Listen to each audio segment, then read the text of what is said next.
जादुई जंगल की कहानी। बहुत समय पहले की बात है। एक छोटा सा गांव था जिसका नाम नंदवन था। गांव के पास ही एक घना और रहस्यमय जंगल था। लोग कहते थे कि वह जंगल जादुई है, लेकिन कोई भी इस जंगल में जाने की हिम्मत नहीं करता था। नंदनवन गांव में एक छोटा लड़का जिसका नाम राजा था। उसने सोचा कि उस जादुई जंगल का रहस्य जानने जाएगा। उसकी दादी ने उसे एक छोटा सा ताबीज़ दिया और कहा, यह ताबीज़ तुम्हारी रक्षा करेगा।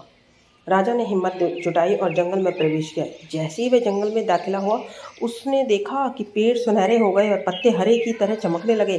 पक्षियों की आवाज़ संगीत की तरह मधुर हो गई और चारों ओर रंग बिरंगे फूल खिल गए। अचानक राजा के सामने एक छोटी सी परी की रानी प्रकट हुई। उसने मुस्कुराते हुए कहा, राजा, तुम्हारा हमारे जंगल में स्वागत है।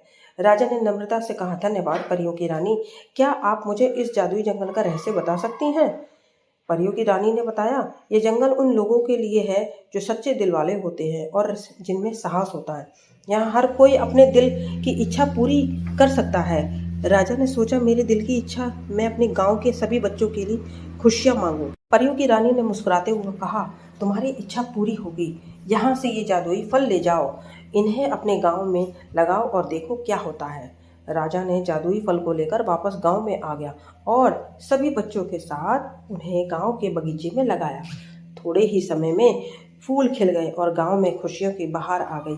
बच्चे हंसने लगे, खेलते लगे और चारों ओर खुशियों का माहौल बन गया। राजा ने समझा कि सच्ची खुशी दूसरों की खुशी में ही हो और इस तरह नंदनवन गांव जादुई जंगल के रहस्य से हमेशा खुशहाल बना रहा। और ये थी राजा की जादुई जंगल की कहानी। आपको वीडियो अच्छी लगी हो तो लाइक कीजिए, कमेंट कीजिए एंड शेयर कीजिए और मेरा चैनल सब्सक्राइब कीजिए। Thank you so much.